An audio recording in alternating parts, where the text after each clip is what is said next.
But you can take point one and you can introduce me and Dr. Padmanabhuni, and then do the questioning. I will actually kind of drive and talk to All right. Dr. Srinivas and take it forward. Yep. Looks okay overall, the points which I put together? Yes, sir. They are fine, sir. Are we having anything tomorrow the same time, or today will be the only one? We have tomorrow as well, sir. We have scheduled it for tomorrow also. All right, good. So we have also, that will be a little bit more technical, but at a very basic level. So I'll ask most of the technical people to be present. Yes, that'll be better. This is more generic for everyone, you know, kind of give them a feel of what is it all about AI and everything. Sure, sir. Noted, sir. Okay.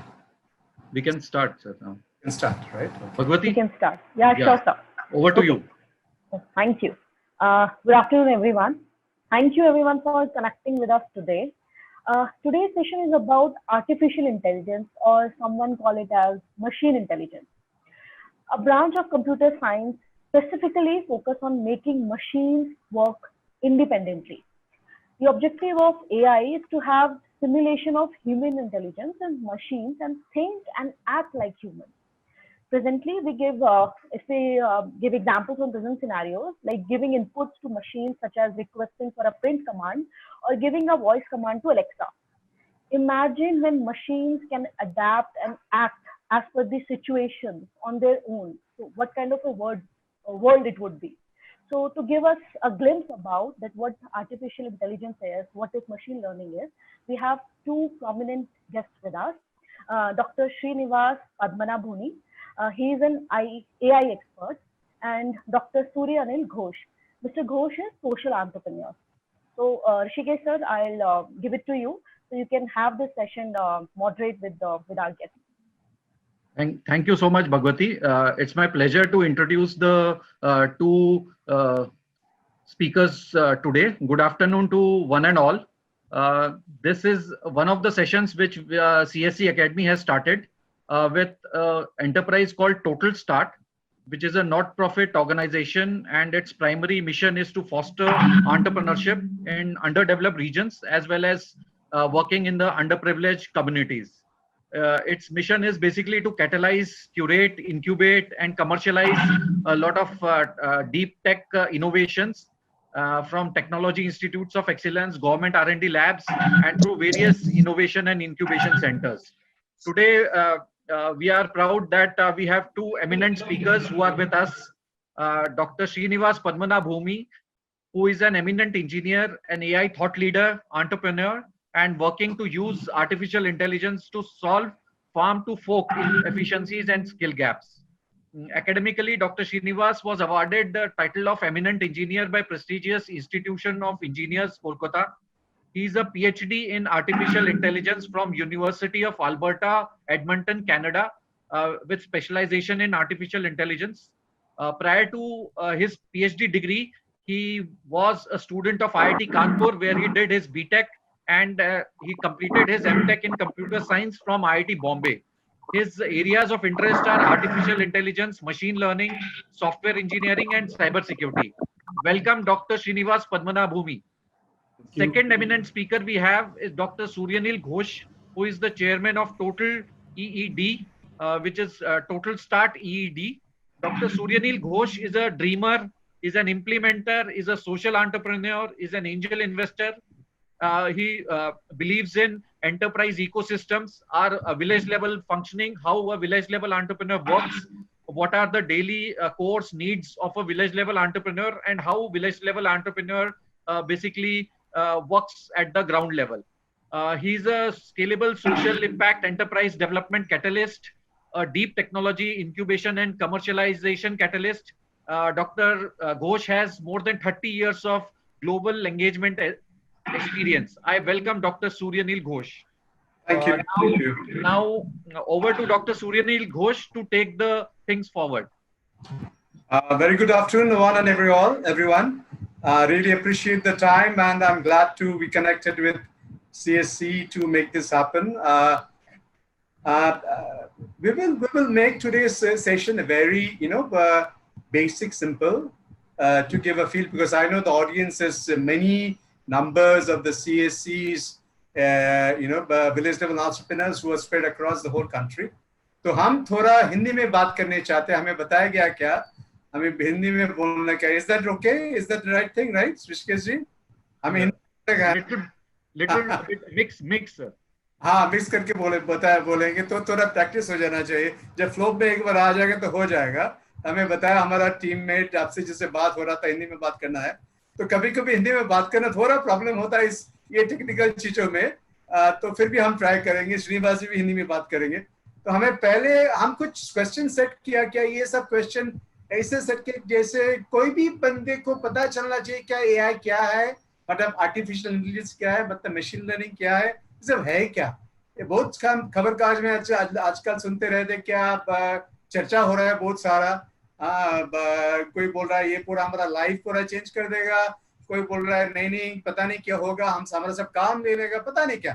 तो हम भी कभी साथ साथ थोड़ा हम senior है श्रीनिवास जी से, हम एक ही यूनिवर्सिटी में पीएचडी के आर्टिफिशियल इंटेलिजेंस पे यूनिवर्सिटी ऑफ वालबारा कनाडा से. हमारा दोस्ती बहुत पुराना है, 30 साल का करीबन. तो हम जब निकाला वो तब तक घुसा वो यूनिवर्सिटी पे पीएचडी करने के लिए एआई पे. तो मैं एआई पे बहुत दिन काम किया, अली 6 साल तो काम किया पीएचडी करके. फिर हम देखा क्या आगे नहीं बढ़ रहा है कुछ, मतलब हम जो थ्योरी हम जब पीएचडी शुरू किया 1990 गलत बढ़ रहा 1998 तो नहीं, उसके पहले 1989 पे.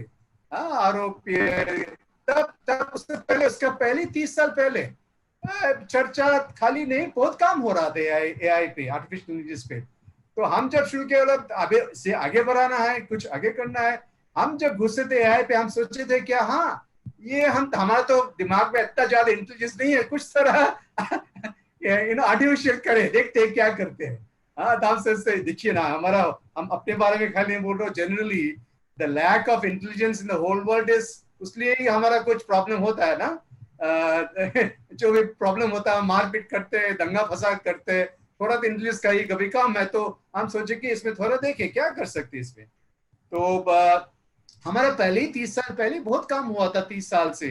तो हम बहुत सारे एरिया तब हमारा काम हुआ थोड़ा इंडिविजुअल, थोड़ा स्लो था, मतलब एक एक डिपार्टमेंट एआई में भी, एआई के भी अंदर बहुत सारे डिपार्टमेंट था, बहुत सारा डोमेन था, उसमें सब बहुत सारा आदमी अलग अलग से काम कर रहा था. कोई कर रहा था लॉजिक प्रोग्रामिंग, मतलब प्रोग्रामिंग करके उसमें थोड़ा एनालिटिक डोसा, थोड़ा फिलोसफी अर्ली फिलोसफी के साथ उसका काम है, थोड़ा मॉडलिंग में काम है, थोड़ा बेस लेवल एआई पे भी काम हो रहा था, मतलब पैटर्न रिकॉग्निशन वाला, आप थोड़ा फोटो से फेस विटनेस करो. आजकल बहुत आगे बढ़ गया. तो धीरे धीरे वो जो पहले हुआ था बहुत कुछ हो रहा था, लेकिन ऐसा कुछ इम्पैक्टफुल नहीं हो रहा था तब. 1989 के बारे में मैं बात कर रहा हूँ. जो कुछ हमें लगे क्या हाँ चेस प्रोग्राम हुआ था, वो जीत रहा था कभी से आर्टिफिशियल चेस प्रोग्राम. तो हमारे यूनिवर्सिटी में एक कहता था चिनूक कह के एक प्रोग्राम था जो है चाइनीज चेकर का प्रोग्राम, तो वो सबको हराता था.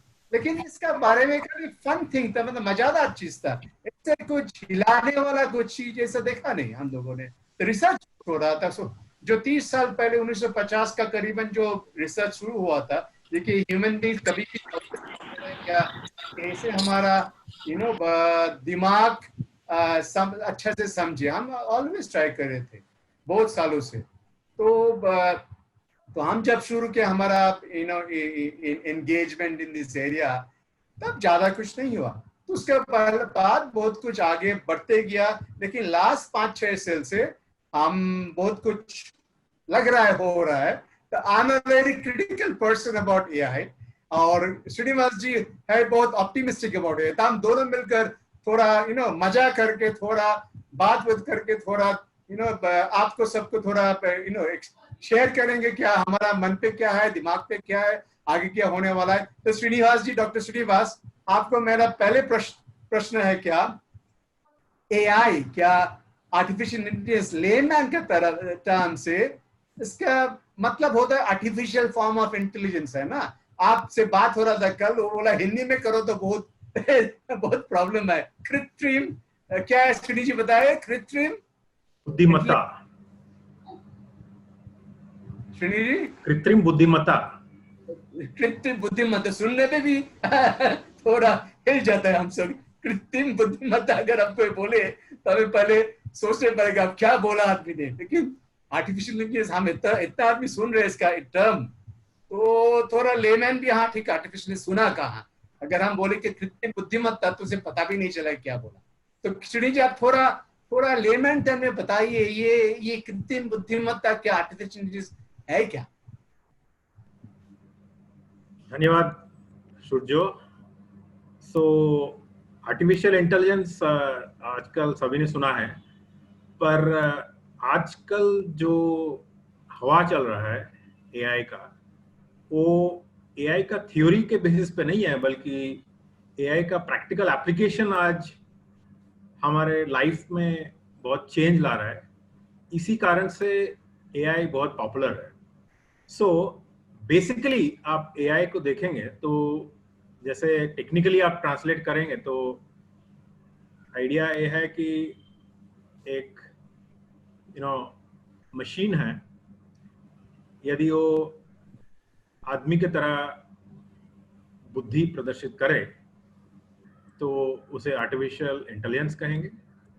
बट एक बहुत इंपॉर्टेंट बात आपको समझना है कि जब हम मशीन की बात करते हैं तो ये मशीन 3 टाइप का होते हैं। एक तो होता है कि जैसे हार्डवेयर हो गया, एक मशीन हो गया, कंप्यूटर हो गया, रोबोट हो गया। तो कभी कभी क्या होता है कि एक अच्छा खासा मशीन बना देते हैं जिसमें आप थोड़ा मनी आदमी जैसा ऑटोमेशन कर देते हैं, तो उसको एआई बोलने लगते हैं। जैसे तो हम वर्ल्ड वॉर के हेलो अदर हैंड कभी कभी होता है क्या है कि केवल सॉफ्टवेयर में काम होता है। जैसे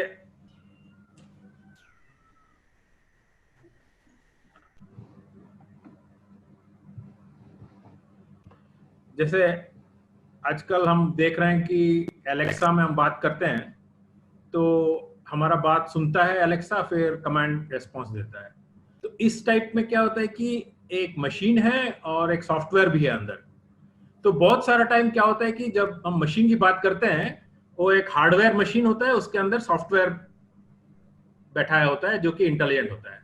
तो बेसिकली एआई आजकल जब हम बात करते हैं, वो एक मशीन जो कि आदमी की तरह बिहेव करता है, आदमी की तरह काम करता है और आदमी की तरह बुद्धि प्रदर्शित करता है। बट जब हम कहते हैं कि बुद्धि प्रदर्शन करता है, तो उसका बेसिक आइडिया ये है कि बेसिकली आदमी किस हिसाब से बाकी जानवरों से अलग है। मेन कॉन्सेप्ट है कि हमारे जो सेंसेस हैं, हमारे 5 सेंसेस हैं। जैसे हम टच कर सकते हैं, स्किन से फील कर सकते हैं, हम बोल सकते हैं, हम देख सकते हैं, हम सुन सकते हैं और सूंघ सकते हैं। तो इन पांचों जो सेंस है, 5 इंद्रियां बोलते हैं, इन 5 इंद्रियों में 3 पे आजकल एआई काम कर रहा है। ये 3 इंद्रियां हैं, बोलना, सुनना, देखना, जिससे कि पढ़ लिख सकें। बाकी 2 जो है, जैसे आप टच फील की बात कर रहे हैं, जो हमारा स्किन करता है, या सूंघ के स्मेल करते हैं, ये दोनों अभी तक एआई का परव्यू में नहीं आया है। बट इंपॉर्टेंट बात यह है कि एआई आजकल वो टेक्नोलॉजी है जो आदमियों को ये 3 सेंसेस का कैपेबिलिटी दिलाता है। तो उस कारण से अभी क्या है कि जब एआई बोलते हैं लोग, सो एआई का प्रोग्राम कोई भी हो, उसमें हमको ये बात ध्यान रखना है कि किस टाइप का सेंस कर रहे हैं हम, किस टाइप का इंद्रिया रेस्पॉन्ड करते हैं। देन उसके बाद क्या होता है कि जब हम इनपुट कर लेते हैं, हम अपना ध्यान लगा के सुन लेते हैं कुछ, या कुछ देख लेते हैं, या कुछ सपोज हम सुन लेते हैं, उसके बाद कुछ प्रोसेस होता है हमारे दिमाग में, उसके बाद एक रेस्पॉन्स आता है। रेस्पॉन्स कैसे होता है? जैसे फॉर एग्जांपल एक हम देखें कि एक एक्सरे है जो कि कैंसर का इंडिकेशन है, उसको हम देख के, हम सपोज एक डॉक्टर एक्सपर्ट है, उसको देख के हम बता सकते हैं कि उसमें कैंसर है कि नहीं। तो वही यदि सपोज वही एक्सरे एक एआई प्रोग्राम को दिया जाए, वो उसमें जैसे आदमी देख पाता है, वो देख के उसको बताता है, रेस्पॉन्ड देता है कि उसमें कैंसर है कि नहीं है। जैसे सेम एग्जांपल आप एलेक्सा का लीजिए या गूगल नाउ का लीजिए या फॉर एग्जांपल एप्पल सिरी का लीजिए, आप उसमें कुछ बोलिए तो वो सुनता है, फिर उसको समझता है क्या क्वेश्चन पूछा गया है, फिर उसका रेस्पॉन्स देता है। सिमिलरली आप सपोज आप कुछ लिख रहे हैं, जैसे गूगल के अंदर आपने लिखा है what is the capital of India, तो गूगल के अंदर एक एआई का इंजन है, वो क्या करता है, आपने जो लिखा है वो समझता है, फिर आपको रेस्पॉन्ड करता है, जो कि एक टेक्स्ट के रूप में है। तो एआई में प्राइमरीली आजकल यही 3 सेंसेस या इंद्रियों का डेमोन्स्ट्रेशन होता है।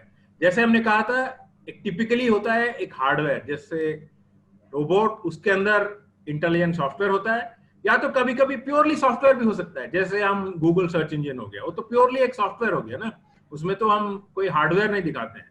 वैसे एलेक्सा हुआ या रोबोट हुआ, उसमें हार्डवेयर और सॉफ्टवेयर दोनों रहता है। तो बेसिक आइडिया हमारा ये है कि जब भी हम एआई की बात करते हैं, हम इन तीनों इंद्रियों का मानव द्वारा जैसे काम होता है, वैसे कोई सपोज हार्डवेयर या हार्डवेयर के अंदर इंटेलिजेंट सॉफ्टवेयर ये काम करता है, तो तब हम उसको एआई कहते हैं। तो ब्रॉडली जैसे हम बोलते हैं उसको कृत्रिम बुद्धि, बट बुद्धि ऐसा नहीं कि जस्ट बुद्धि रहने से काफी है, उसके इस्तेमाल करके कुछ चीजें समझ के फिर उसको रेस्पॉन्स भी देना पड़ता है। तो उस हिसाब से AI in lemon term is this. एक बार आपको इंटरप्ट कर रहा हूँ श्रीनिवास जी, एक बार आपको इंटरप्ट कर रहा हूँ। अच्छा, फिर आप तो बोला कि 5 इंद्रिय जो है उसके ऊपर एआई का जो चर्चा हो रहा है, जो काम हो रहा है, उसमें खाली 3 में काम हो। तो हमारा जो ये 5 इंद्रियों को जो चलाता है, मतलब हाई लेवल थॉट प्रोसेस, ये जो आप बात कर रहे हैं 5 इंद्रियों से 3 में काम हो रहा है, इसे चलाता है कौन? हमारा high level thought process, our brain, mind. तो उसमें क्या कुछ काम हो रहा है, कुछ आगे बढ़ा? हम घुसा क्यों नहीं उस पर थोड़ा आगे बढ़ने के लिए? हम पीएचडी किया, रिसर्च किया, हम सोचा कि इस पर थोड़ा काम चर्चा करें, लेकिन हम अभी तक देखा नहीं कुछ कि उसमें कुछ अच्छा सा कुछ खासा जो आगे बढ़ा। तो आप इस बारे में थोड़ा हमारा थोड़ा समझा दिए सबको हम क्या बोलने चाहते हैं। हाँ, ये तो 5 से 3 इंद्रिय गया, वो तो देखना, सुनना, टच फील है, और आप जो भी बोला टच फील तो नहीं होता है सुनने पर भी, तो बाकी वाला जो है, जो मेन कंट्रोल इसका जो होता है 5 इंद्रिय का, thinking, high level thinking process, उसमें क्या कुछ चर्चा हो रहा है? वो भी तो वो तो सबसे इम्पोर्टेंट पार्ट है इन ह्यूमन बनने का, है ना? करेक्ट। तो उस हिसाब से मैं एक बात कहूंगा कि जो मैंने बात कही थी वो तो अल्टीमेट एआई के लेवल की थी, बट एक सिंपल बात है कि हमारा जो ड्रीम है कि प्योरली आदमी का जितना powerful intelligent machine banana, but हम जब एआई की बात करते हैं आजकल, वो उस लेवल तक नहीं पहुंचा है। हम जब एआई की बात करते हैं, हम 3 लेवल की बात करते हैं। 3 लेवल की मतलब है कि पहला लेवल जो कि आसान है पर मुश्किल भी है, बट तीनों लेवल में सबसे आसान है, उसको हम कहते हैं वीक एआई या नैरो इंटेलिजेंस। उसको आजकल काफी भाव मिलता है। इसी में आजकल जितने भी सक्सेसफुल एआई प्रोग्राम्स देख रहे हैं हम, सब इसी कैटेगरी में आते हैं। इस टाइप का एआई में हम क्या करते हैं कि एक छोटा सा काम, बहुत छोटा सा, उस पे हम बहुत ज्यादा डेटा कलेक्ट करते हैं और मशीन में डाल देते हैं, तो उसमें एक पैटर्न निकाल के वो सोच पाता है कि उस काम को कैसे करना है, और वो काम इनफैक्ट सबसे बेटर ह्यूमन बीइंग भी जो करता है वो काम उससे भी बेटर कर सकता है।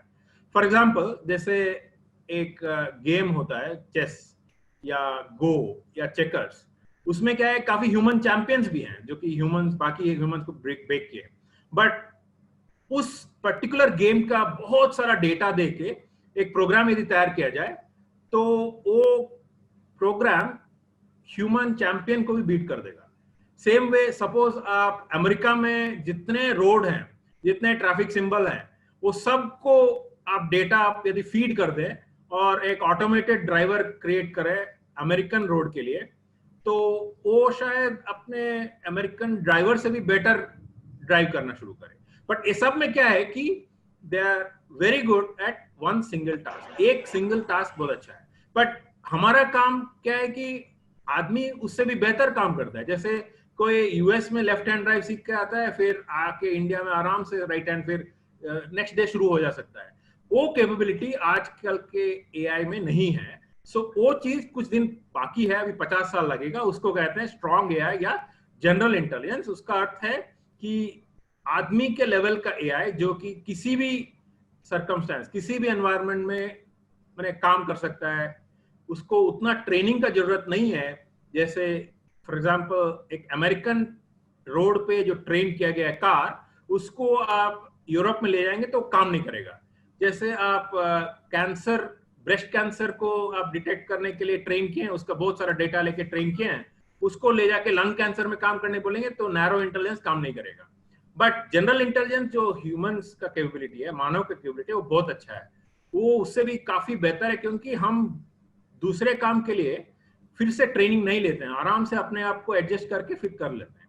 तो उसको जनरल इंटेलिजेंस बोलते हैं। सो इसीलिए आपने जो पूछा कि बहुत काम हो रहा है, बट काम जो सक्सेसफुल है इन कमर्शियल टर्म्स वो इसी लेवल पे है जहां पर नैरो इंटेलिजेंस है। बट अल्टीमेटली गोल हम जो देख रहे हैं, हम चाहते हैं कि जैसे आपने रोबोट मूवी देखा होगा 2.0 या फर्स्ट वाला, उसमें दिखाता है कि आदमी से भी पावरफुल है रोबोट हर काम में।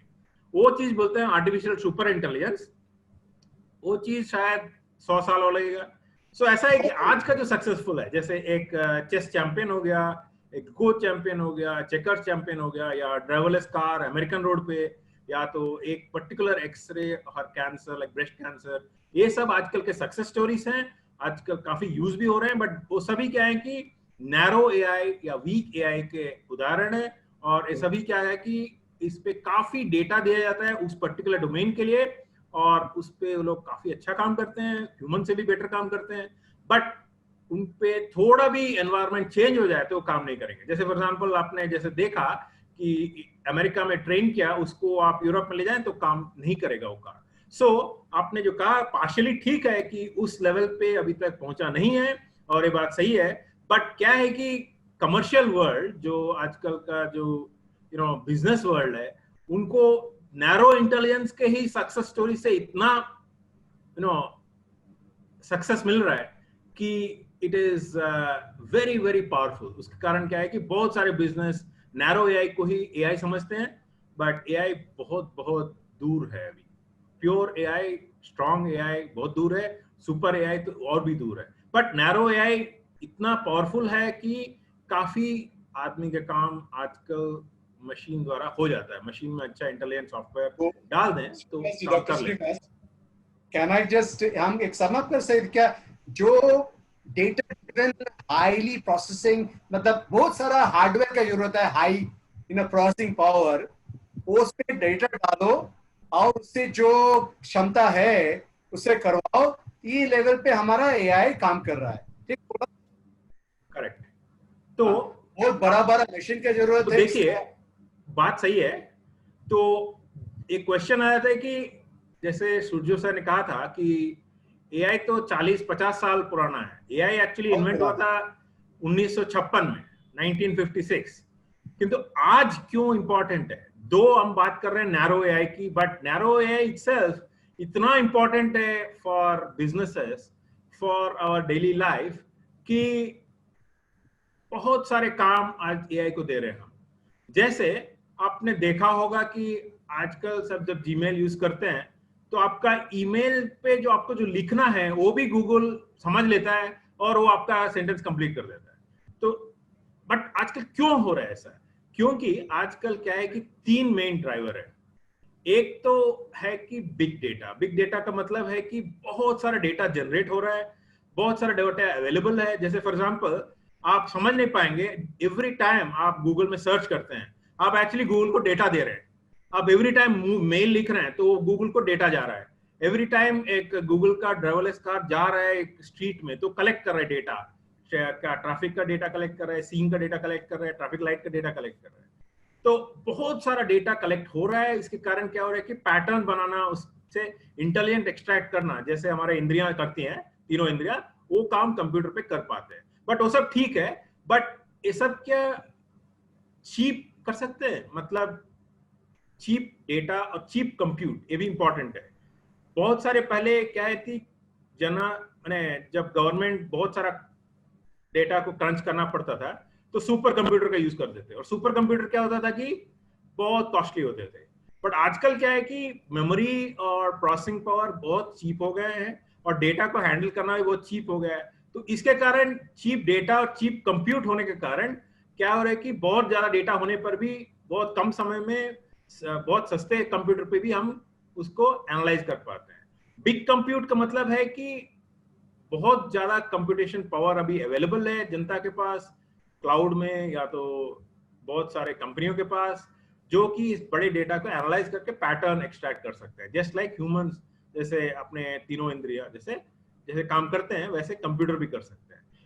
इस कारण से, जबकि 20 साल पहले भी ऐसे एल्गोरिथम थे, बट नैरो एआई जो कि प्योरली बहुत बड़ा डेटा पे पैटर्न एक्सट्रैक्शन का काम करता है फॉर बहुत छोटा काम, वो काम बहुत अच्छा हो रहा है आजकल। जैसे कैंसर को डिटेक्ट करना है फिर स्पेसिफिक काइंड, एक ड्राइवरलेस कार बनाना है फॉर स्पेसिफिक कंट्री के लिए, या तो आप कस्टमर सर्विस के लिए एक चैटबॉट बनाना है फॉर ए बैंक, और फॉर से आईआरसीटीसी जैसे रेलवे रिजर्वेशन है उसके लिए एक कस्टमर्स ऐसे ऐसे क्वेश्चन पूछते हैं, तो उसका एक डेटाबेस बना के आप पैटर्न एक्सट्रैक्ट करके एक ऑटोमेटेड बॉट बना दिया वहां पर। दिशा नाम का चैटबॉट है वहां पर आईआरसीटीसी पे।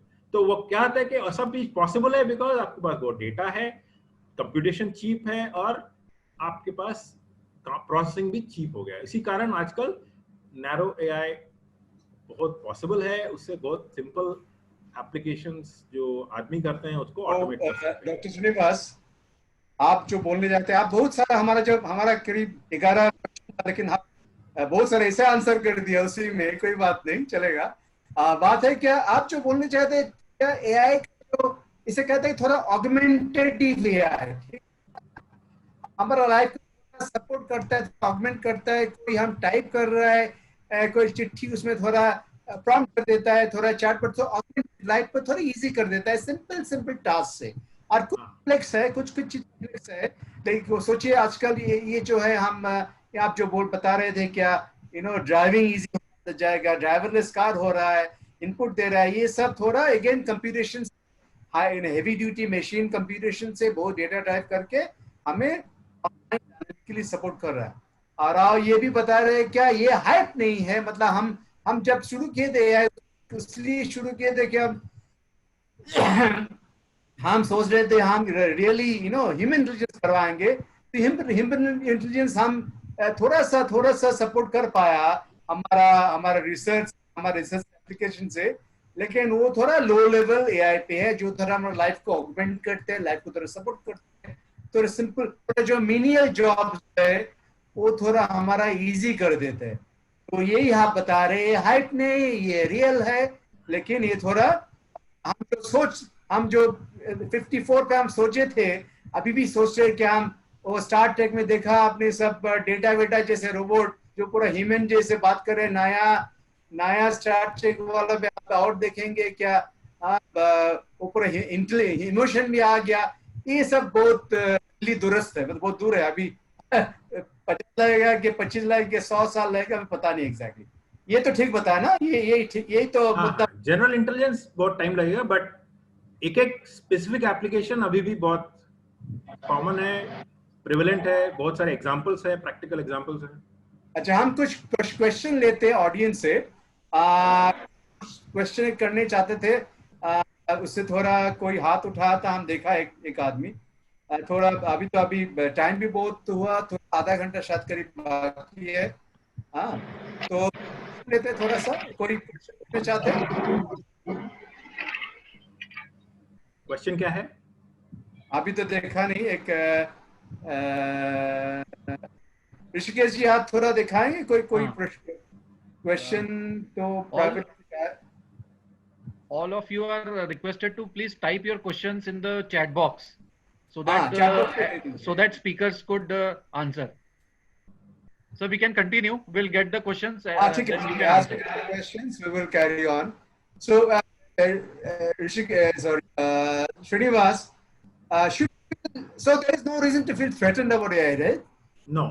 हमारा काम नहीं लेने वाला है, हमारा थोड़ा मिनियल जो है, हम फॉर एग्जांपल लास्ट 3 दिन से मैं रिपोर्ट लिख रहा हूँ, थोड़ा कोई हमें लग रहा है कि ये रिपोर्ट हम ही कर पाएंगे, दूसरा कोई नहीं कर पाएगा, लेकिन बहुत नहीं था ऐसा। शायद रिपोर्ट अगर हम एआई को दे दे, कुछ एजेंट को शायद कर पाएगा और सिंपल मेनियल टास्क वो कर पाएगा। एक क्वेश्चन आपको कर रहा हूँ, आपको पता है क्या सीएससी एक बड़ा सा ऑर्गेनाइजेशन है, क्या करता है आपको थोड़ा पता है वो क्या कर रहा है? आप बता सकते हैं क्या सीएससी जो ऑर्गेनाइजेशन है वो कैसे एआई यूज कर सकता है, थोड़ा बताएंगे? हाँ ठीक है। तो एक्चुअली पहले मैं थोड़ा जनरल एप्लीकेशंस बता देता हूँ, उसके बाद I will go to CSC. जैसे फॉर एग्जांपल अभी कुछ साल पहले एक वर्ल्ड में फेमस क्विज प्रोग्राम था, उसमें बीच में एक मशीन है वॉटसन करके आईबीएम का, उसने वर्ल्ड के क्विज चैंपियन को बीट कर दिया। तो ये तो प्योरली एक एआई प्रोग्राम था जो कि वर्ल्ड के क्विज चैंपियन को बीट कर दिया। बट जब लोगों ने पूछा कि इसका क्या वैल्यू है, तब आईबीएम वॉटसन ने क्या किया, आईबीएम ने जाकर अपने मणिपाल हॉस्पिटल है, तो मणिपाल हॉस्पिटल के पास जाके पूछा कि आपके पास बहुत सारा नॉलेज होगा कैंसर का। तो उन्होंने क्या किया, इसी मशीन को ले जाके कैंसर का पूरा नॉलेज गैदर करके अभी एक ऑटोमेटेड प्रोग्राम बनाया जो कि मणिपाल हॉस्पिटल के द्वारा कैंसर डिटेक्ट कर सकता है। सेम वे अभी क्या हो गया कि जो इंजन है वो एआई का है, बट एप्लीकेशन जो है वो डेटा पे डिपेंडेंट है। तो उस हिसाब से आप सोचिए कि यद्यपि हम नैरो एआई की बात करते हैं, बट नैरो एआई को जो इंजन है वो स्पेसिफिक एप्लीकेशन पे ले जाएंगे, तो जहां भी जिस टाइप का डेटा है उसमें जो भी पैटर्न एक्सट्रैक्ट करना है वो चीज हम कर सकते हैं। सो एग्जांपल ये है। वैसे ही आप देखे होंगे ड्राइवरलेस कार जो यूएस में अभी पायलट शुरू हो गया है, इन फिनिक्स अभी पायलट ड्राइवरलेस कार चल रहे हैं, तो ये तो ऑलरेडी अप एंड रनिंग है। बट और भी इंपॉर्टेंट आप सोचिए कि यदि आपके पास बहुत सारा डेटा है तो उससे आप पहले ही अनुमान लगा सकते हैं कि आदमी का दिमाग क्या सोच रहा है। तो फॉर एग्जांपल अभी ये वाला आप सोचिए, ये एक बहुत फेमस एग्जांपल है अमेज़न का। पहले क्या करते थे, हम ई कॉमर्स साइट में जाके एक ऑर्डर लेते हैं, फिर ई कॉमर्स साइट जैसे अमेज़न फ्लिपकार्ट हुआ, वो ऑर्डर देखते हैं क्या है, उसके बाद वो ऑर्डर फुलफिल हो गया तो जाके शिप करते हैं टू कस्टमर। बट अभी अमेज़न क्या शुरू कर रहा है, वो समझता है अपने कस्टमर का दिमाग को। उन लोग पहले जो चीज खरीदे हैं उसके बेसिस पे वो कस्टमर का एक मानचित्र बना लेता है, उसके बेसिस पे वो सोचता है कि ये आइटम एक कस्टमर खरीदने वाला है और एक पैकेज बना के कस्टमर को भेज देता है। तो उसको कहते हैं शिप देन शॉप। उससे क्या होता है कि आपको ई कॉमर्स साइट पे लॉग इन करना नहीं पड़ेगा, ऑर्डर देना नहीं पड़ेगा, बट उससे बेटर क्या होगा कि अमेज़न ही आपको अच्छी तरह समझता है और आपको सामान भेज देता है। तो इसमें क्या सोचते हैं आप, इसमें क्या है कि हमारा ओवरऑल एक्सपीरियंस जो रिटेल का है वो पूरा चेंज होने वाला है। वैसे हमारे अपने निकट एग्जांपल्स मैं कुछ देर बाद बताऊंगा, ये इंडिया के एग्जांपल्स हैं जो कि डिफरेंट एरिया में है, हेल्थ केयर में है, एग्रीटेक में है, काफी एग्जांपल्स हैं जो इंडिया में काम कर रहे हैं। जैसे आप ये देखिए, ये है एक ड्रोन के अंदर एआई डाल के, जैसे आदमी देखता है वैसे इसके अंदर कंप्यूटर विजन एआई प्रोग्राम चलता है और देखता है ओएनजीसी टाइप के पाइपलाइन पे कैसे हम इंस्पेक्ट कर सकते हैं कहीं पे रिमोटली बैठ के पूरा किलोमीटर किलोमीटर ड्रोन चला के मानचित्र बना के उसके ऊपर इंस्पेक्ट करते हैं कि कोई पाइपलाइन में कहीं क्रैक हुआ कि नहीं। आप सिमिलरली जैसे आप ड्राइवरलेस कार की बात कर रहे हैं, ड्राइवरलेस ट्रक्स शुरू हो गया है। आप बैंगलोर बेस्ड कंपनी है निरामाई, जो कि बहुत सारे क्लिनिक्स में अभी यूज हो रहा है। ये क्या करते हैं, ब्रेस्ट कैंसर स्क्रीनिंग सॉल्यूशन है। This is based on AI and it helps. इसमें क्या होता है कि बहुत कॉस्टली हो जाता है यदि मैमोग्राफी द्वारा करना है, बट इनका जो टेक्नोलॉजी है इससे चीप और काफी अफोर्डेबल हो जाता है। श्रीनिवास जी, या थोड़ा बताइए एक चीज, एआई और एमएल में फर्क क्या, सबको बताइए। या मैं आता हूँ, एक मिनट, एक खत्म हो जाए तो उसके बाद मैं बताता हूँ, आई विल टेल यू। तो एक चीज और आपको समझ में आना पड़ेगा कि आप बहुत सारे एप्लीकेशन जो देख रहे होंगे, जैसे निरामाई हुआ या तो अभी इसमें देखिए, ये वाला क्या है, एक नीमो करके है जो कि रेस्पिरेटरी हाइपोथर्मिया कंडीशन देखता है।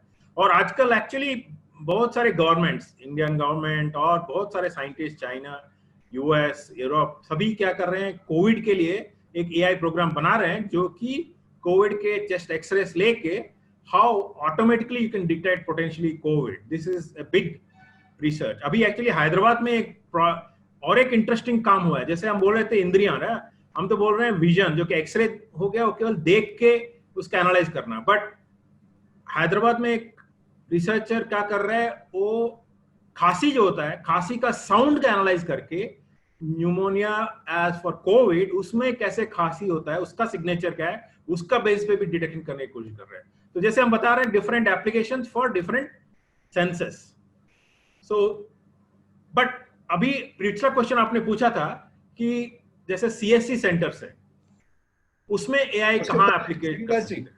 उसका पहले एक प्रश्न उत्तर दीजिए। हाँ, एआई सबके मतलब एआई और एमएल का फर्क क्या है?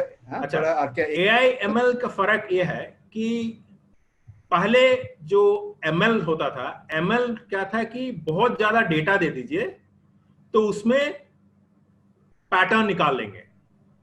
बट पहले क्या होता था कि पैटर्न होता था केवल सिंपल डेटाबेस या एक्सेल काइंड ऑफ डेटा के लिए, जिसमें क्या है कि 1000 रो हैं, 1000 कॉलम हैं, वैसा डेटा है, तो उसमें एक्सट्रैक्ट कर लेंगे।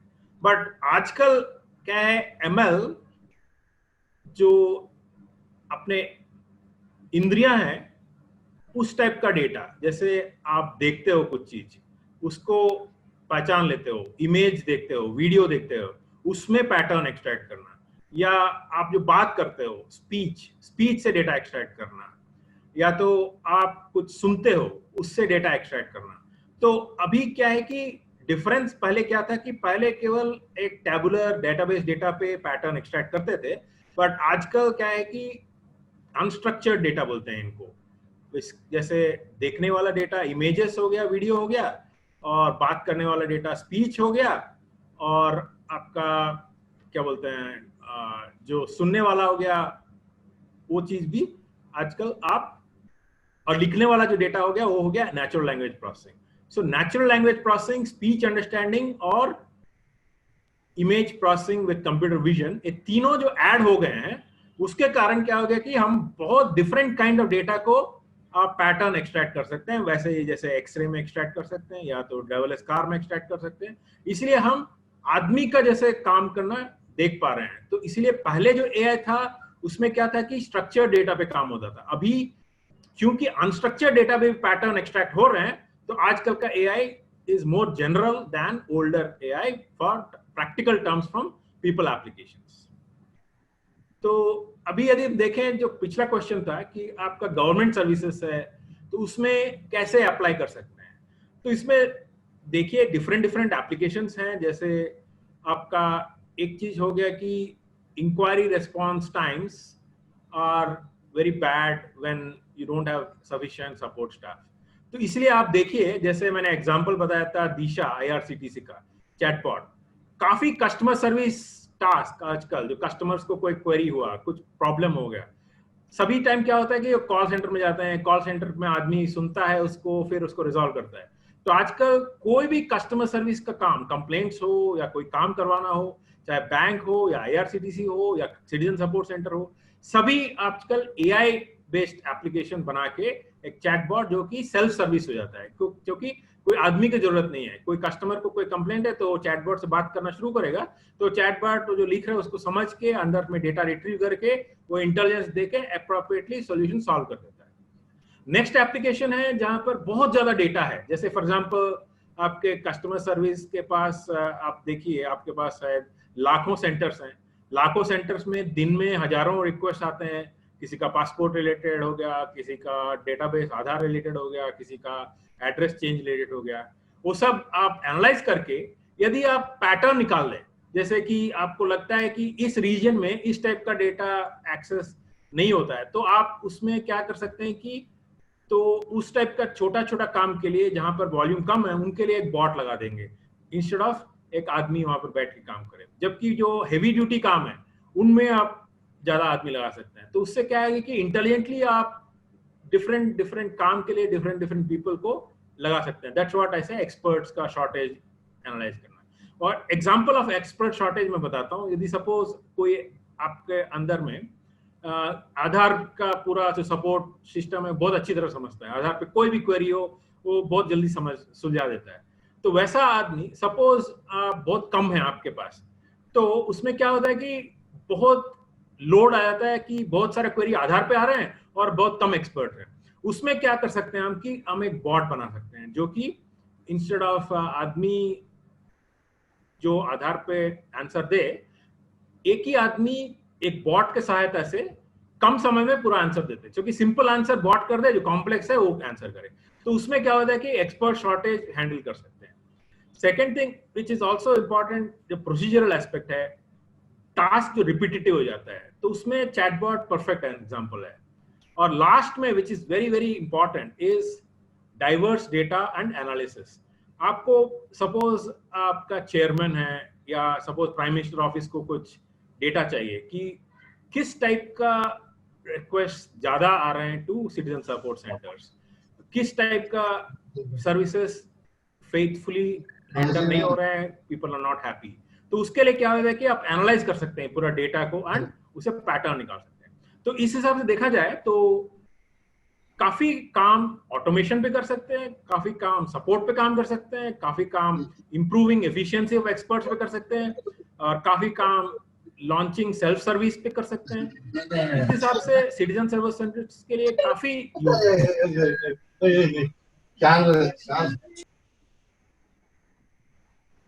तो इंटरप्शन कहाँ से आ गया? Go ahead, Shurjot. Next question. ठीक है, Srinivas ji, doctor Srinivas, I have another question for you, quick one. हाँ, बोलिए।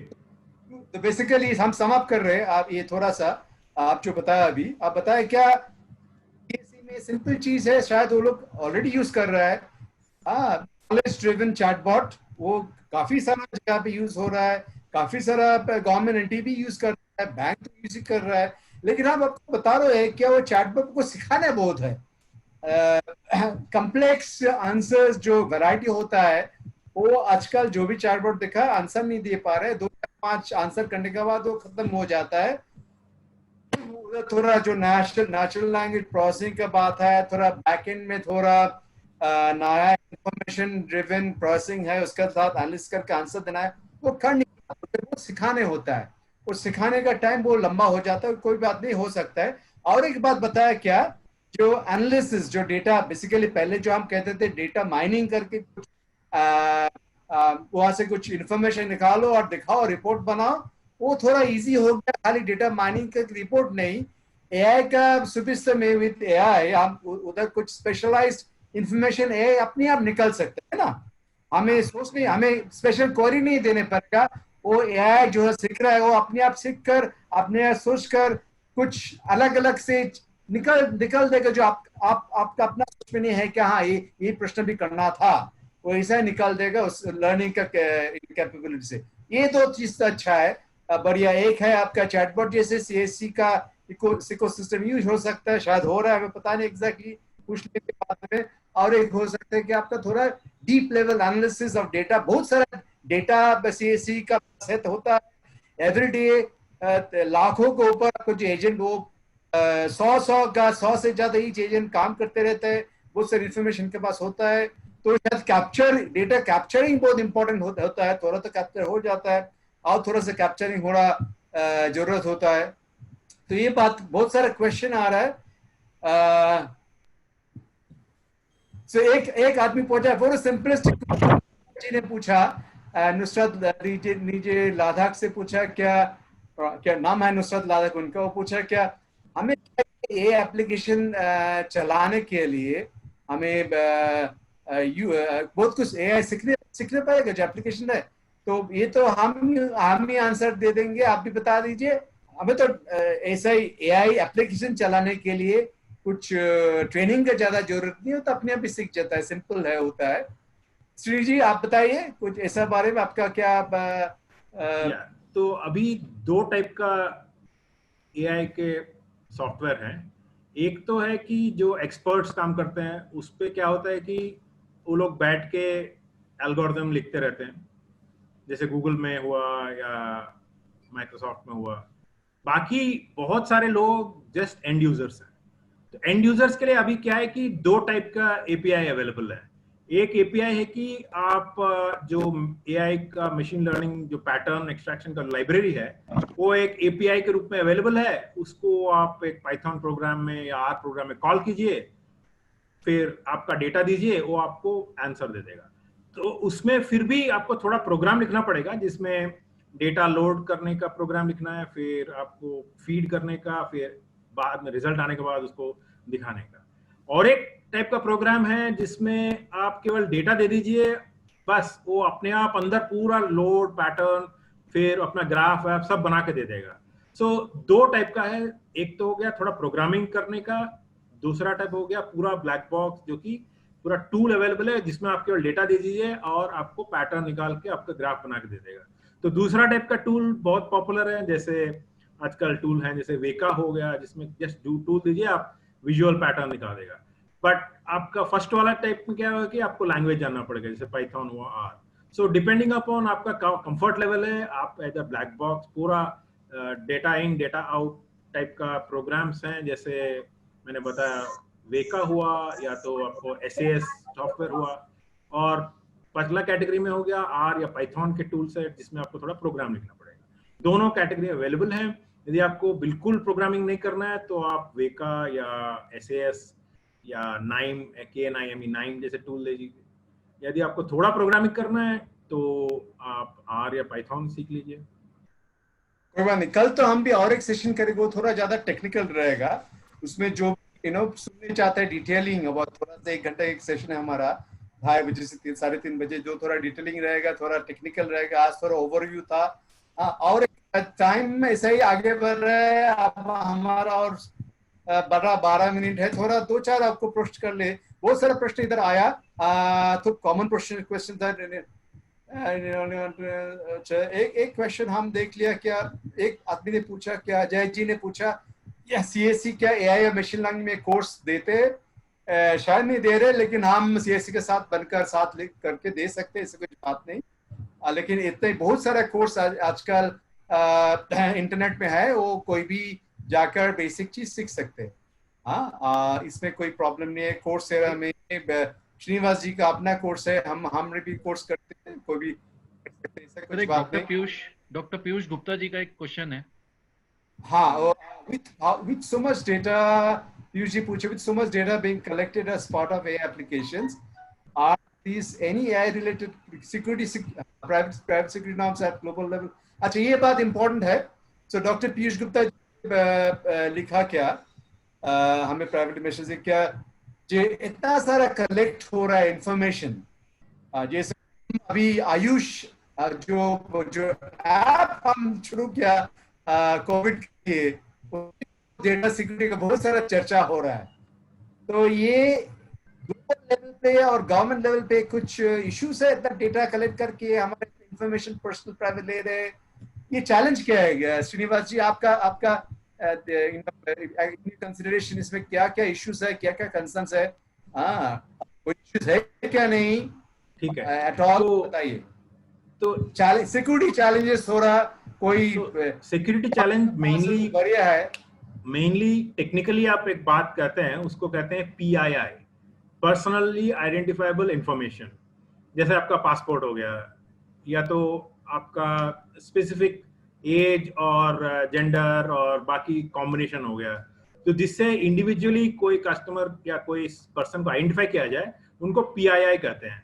तो PII जहां भी इन्वॉल्व होता है डेटा में, तो जनरली आजकल जो AI के जो प्रोग्राम हैं उनमें एक कोशिश किया जाता है कि PII को रिमूव किया जाए और एनोनिमाइज किया जाए डेटा को, देन AI एल्गोरिथम को फीड किया जाए।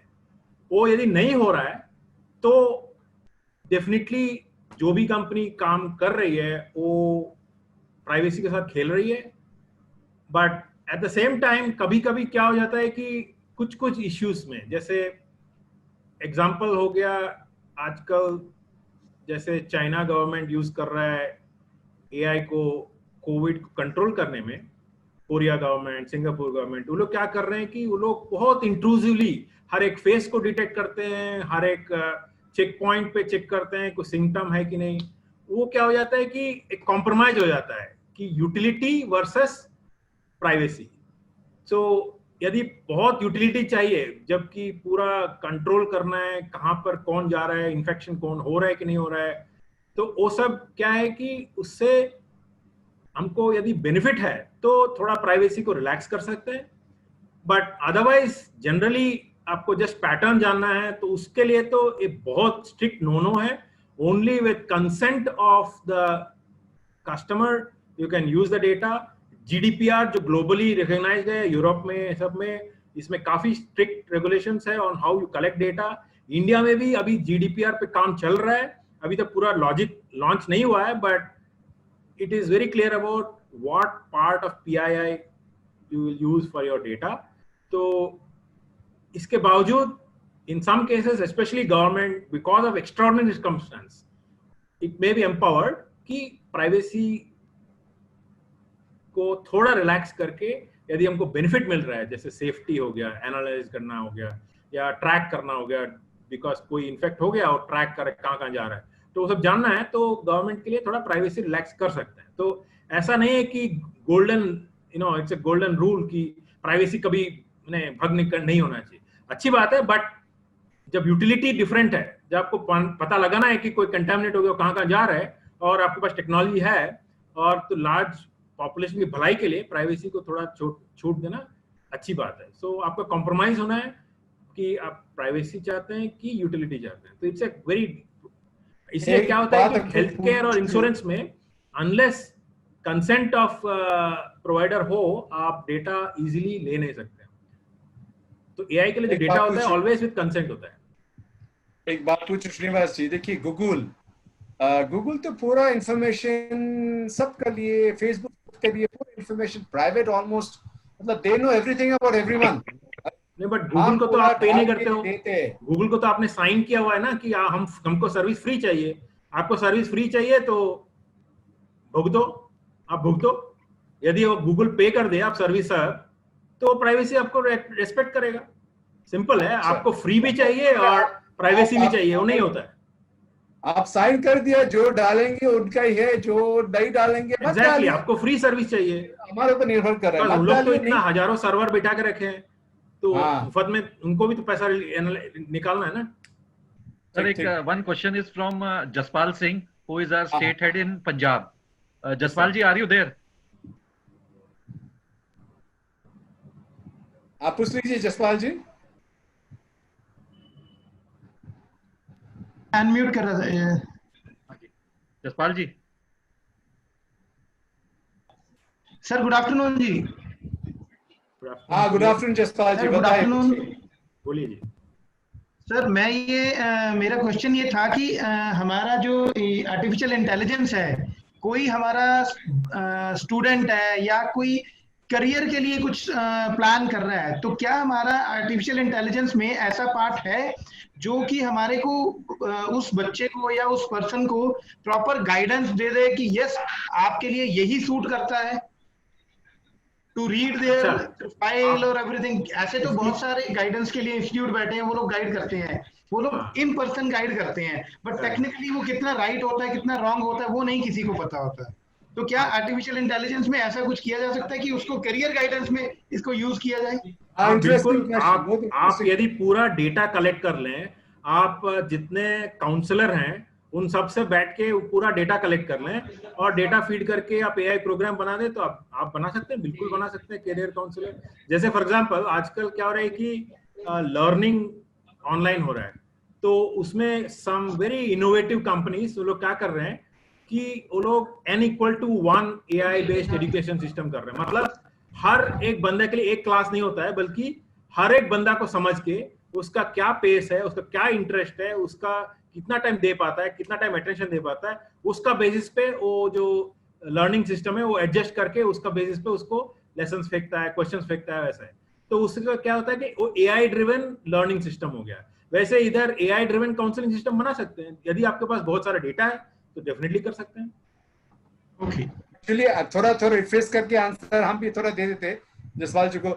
जसपाल जी पूछा क्या बहुत सारे काउंसलर्स होता है ग्राउंड लेवल पे जो स्टूडेंट को एक्सप्लेन करते क्या ये लाइफ ये आपको आगे करना है, तो ये के एआई के साथ लेकर कुछ कर सकते हैं, प्रोग्राम हो ही सकता है ऐसे जो श्रीनिवास जी बोला एक प्रोग्राम ऐसे। श्रीनिवास जी ऐसे कुछ प्रोग्राम वैसे कोई प्रोग्राम है क्या अवेलेबल जो कैरियर काउंसलिंग कर सकता है बच्चे को लिए? आपको मेरे को देखना पड़ेगा, but I am sure some people are venturing there, there may be some startup. तो एक अगर नहीं हो तो हम एक बना सकते हैं, बिल्कुल हमारा इनोवेशन इंक्यूबेशन पे मिलकर सबको। ठीक है, और कुछ प्रश्न इधर देखा, अब टाइम तो थोड़ा होने वाला है खत्म। और ये कुछ Rishikesh ji, thank you very much sir, thank you very much. Hands up, and sir.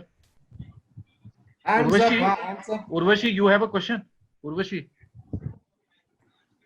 Gurnam ji एक क्वेश्चन कर रहा है। Gurnam ji, Urvashi. No, sir, I don't have any question. Gurnam जी आपको थोड़ा मैं ये कर देता कि हाँ गुरनाम जी कुछ पूछना चाहते हैं। ऋषिकेश जी आप थोड़ा गुरनाम जी को थोड़ा पूछने दीजिए। हाँ जी, गुरनाम जी पूछिए, आपने हैंड रेज किया है शायद, गलती से हैंड रेज हुआ है। अच्छा, जो चैट पे क्वेश्चन है उनको आंसर करें? हाँ जी, हाँ थोड़ा चैट में जो क्वेश्चन है थोड़ा आंसर कर दीजिए श्री जी। ठीक है, मैं एक एक करके लिखता हूँ। हाँ, एक क्वेश्चन है कि what is the main difference between BI and NLP? BI क्या है कि पूरा एक स्ट्रक्चर्ड डेटा पे होता है। आप हिस्टोरिकली आप जितने डेटा है, सपोज 100 फील्ड है, उनका पूरा डेली डेटा कलेक्ट करते हैं, उसके ऊपर आप एनालाइज करते हो पैटर्न। एनएलपी क्या है कि पूरा केवल टेक्स्ट डेटा पे अनस्ट्रक्चर्ड, उसमें क्या है कि आप जैसे ट्विटर का डेटा हो गया या एक कोई ब्लॉग कमेंट हो गया या कोई मैंने किसी इंटरनेट पे कोई आर्टिकल लिख दिया उसको समराइज करना है, तो एनएलपी पूरा अनस्ट्रक्चर्ड टेक्स्ट डेटा पे काम होता है, बीआई पूरा स्ट्रक्चर्ड टैबुलर डेटा पे काम होता है। तो that is very big difference. एक क्वेश्चन था मैं देख रहा हूँ कि लाइफ में regular day to day life पे क्या कुछ अप्लाई हो रहा है, हम जो रेगुलर यूज करते हैं थोड़ा टूल कुछ यूज कर सकते, कुछ आपको पता है? every time you use Google Maps, every time you use Gmail, every time you use Google Search, Google Instant, everything is AI. हाँ, Alexa is AI. Google use कर रहा है, Google सर्च यूज कर रहा है, वो तो AI ड्रिवन है सब। जैसे फॉर एग्जांपल मेरा एक फ्रेंड है हेड्ज लूप करके इन हैदराबाद, वो क्या कर रहा है कि हेज फंड्स के लिए स्टॉक मार्केट प्रेडिक्शन कर रहा है विद एआई। ठीक है, कैंसर डिटेक्शन जैसे मैंने बताया, निरामा एक कंपनी है, वो तो स्पेसिफिक हो गया। हाँ। वो तो रेगुलर डेली यूज मतलब हो गया, ऐसे use of Google map, Google search, जो प्रॉम्प्ट होता है थोड़ा रेगुलर। आज कुछ स्पेसिफिक है जो इंटरेस्टिंग है सबके लिए, जो एप्लीकेशन है जो इंटरेस्टिंग है, आप कुछ बता सकते हैं श्री जी? जैसे आजकल क्या हो रहा है कि people are creating lot of bookmarks when they search on internet etc. But यदि हम एक वर्चुअल असिस्टेंट बना सकते हैं जो कि आपका पूरा ब्राउजिंग पैटर्न देखता रहे और ऑटोमेटिकली सजेस्ट करता रहे कि इधर ये है, क्या आपको ये चीज देखना है तो इधर जाइए, या आप ये चीज देख चुके हैं पहले, तो virtual assistant for personal productivity बहुत यूजफुल चीज है। एक लास्ट क्वेश्चन मेरा तरफ से आप एक मिनट ही बाकी है। आम जनता के लिए आप क्या बोलना चाहते हैं? एआई क्या उसे उसका लाइफ चेंज करेगा? आम जनता के लिए, सबके लिए नहीं, स्पेसिफिक जो कंप्यूटर यूज करता है आम जनता, जो खाली आम जनता के लिए आजकल क्या है, एटलीस्ट एक मोबाइल फोन होता है, जो आजकल इंडिया में जियो के लिए डेटा एक्सेस बहुत इजी हो गया, सबके पास एक ठीक ठाक सा हैंडफोन आ गया जिसमें कुछ हो सकता है। तो अब आम जनता तो आजकल बहुत सारा जो एक्सेस हो गया है इंटरनेट के साथ, उनके लिए रेगुलर चीज क्या हो सकता है जो यूज करता है, जो एआई से हेल्प कर सकता है? एक लास्ट क्वेश्चन फिर हम तो अभी क्या है कि जब भी आप कॉमन यूसेज करते हैं, जैसे एलेक्सा या कोई यूज केस हो गया जहां पर गूगल सर्च करते हैं, या तो आप माइक्रोसॉफ्ट वर्ड में आप लिख नहीं पाते हो बट आप डिक्टेट करते हो और वो आपका जो बात करते हो उसको सुन के लिख देता है। तो ये सब काफी एप्लीकेशंस है जहां पर कि आपका एफिशिएंसी बढ़ता है और this is perfect use case for AI. एक मैं व्यापक पढ़ना चाहता हूँ। एक लास्ट मेरा हम लग रहा है क्या एआई रियली सक्सेसफुल होगा इंडिया में, जब हम हमारा इतना सारा लैंग्वेज है होल इंडिया पे, जब हम एक दूसरे से बात कर सके अपना भाषा में, दूसरा आदमी सुन सके, बता सके।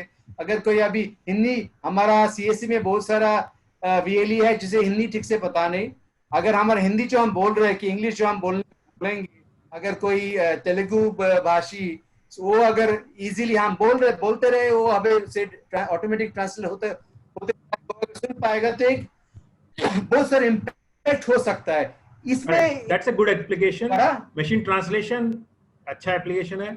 जैसे आजकल एक सॉफ्टवेयर है live.ai, उन्होंने क्या किया है कि डिफरेंट इंडियन लैंग्वेजेस के बीच ट्रांसलेशन का सर्विस देने की कोशिश किया है। अभी चल रहा है real time voice recognition and translation. live.ai, Flipkart ने खरीदा उसको, live.ai। ये हो रहा है, आगे बढ़ रहा है। हाँ, हो रहा है, काफी हो रहा है। ठीक है, लेकिन ये अभी तक मैंने चला नहीं, रेडीमेड नहीं हुआ। मतलब इसके लिए क्या है कि अभी मैं बताता हूँ, उसके लिए प्रॉब्लम कुछ और नहीं है, प्रॉब्लम है हमारे पास डेटा नहीं है। अभी फॉर एग्जांपल मैं IIIT हैदराबाद वाले से बात कर रहा था, प्रोफेसर जो कि इंडियन लैंग्वेज रिसर्च करते हैं, वो बताते हैं कि आप विकिपीडिया देखिए तो उसमें तो लाखों, हजारों, मिलियंस ऑफ इंडियन पेजेस हैं, और वैसे ही आप तेलुगु के पेजेस देखें, हार्डली हंड्रेड्स ऑफ पेजेस हैं। तो डेटा ही नहीं है, तो डेटा बहुत ज्यादा जरूरत है। तो यदि आपको ऑटोमेटेड कुछ एआई में करना है तो डेटा जरूरत है। बिना डेटा के कोई एआई नहीं है, बिकॉज हम नैरो एआई के जमाने में हैं। नैरो एआई में डेटा बहुत इंपॉर्टेंट है, and in fact 90% of effort in AI project is about data collection and data cleaning. ठीक है, doctor Srinivas, thank you so much. I pass it on to mister Rishikesh. Rishikesh, 1 hour over, and please. Yeah, thank you, Dr. Srinivas.